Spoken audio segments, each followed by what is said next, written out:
Hello అండి, ఈరోజు నేను ఎంతో సంతోషంగా బస్సు ఫ్రీ జర్నీ చేయబోతున్నాను.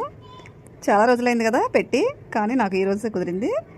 ఈరోజు ఎంత హ్యాపీగా నేను జర్నీ చేస్తున్నానంటే ఫ్రీ బస్సు చూద్దాము, ఎప్పటి నుంచో ఎంత రష్గా ఉంటుందో చూద్దామని నేను వాడట్టు అవనిగడ్డ బస్సు ఎక్కాను. ఇది కరకట్ట బస్సు అండి. చూసారుగా, ఫస్ట్ స్టార్ట్ అయింది. స్టార్ట్ అయినప్పుడు ఖాళీగానే ఉంది. కండక్టర్ గారు ఆధార్ కార్డు తీసుకుని టికెట్ ఇచ్చారు.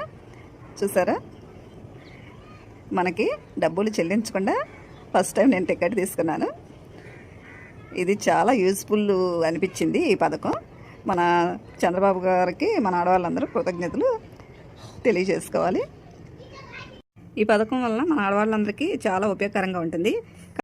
కానీ ఉచిత పథకాలు పెడితే మన జనానికి ఉపయోగకరంగానే ఉంటాయి, కానీ రాష్ట్ర పురోగతికి అలాగే అభివృద్ధికి ఆటంకాలు కూడా ఇవి మారుతాయి. ఈ విషయం మీద మీరు కూడా నాకు కామెంట్ చేయండి. అలాగే అప్పుడప్పుడు పోట్లాటలు కూడా బాగా జోరుగానే జరుగుతున్నాయి. అయితే నిన్న ఒక ఆవిడ ఫన్నీగా అడిగిందంట, ఫ్రీ బస్సు కాబట్టి బస్సు మా ఇంటికి ఎదురుగుండానే ఆపండి అని కండక్టర్ మీద పోట్లాడిందంట. అందరూ చాలా నవ్వుకున్నారని ఒక ఆవిడ చెప్పింది. ఈ ఫ్రీ జర్నీలో ఇలాంటి మెమరీస్ ఉంటే నాకు కామెంట్లో షేర్ చేయండి.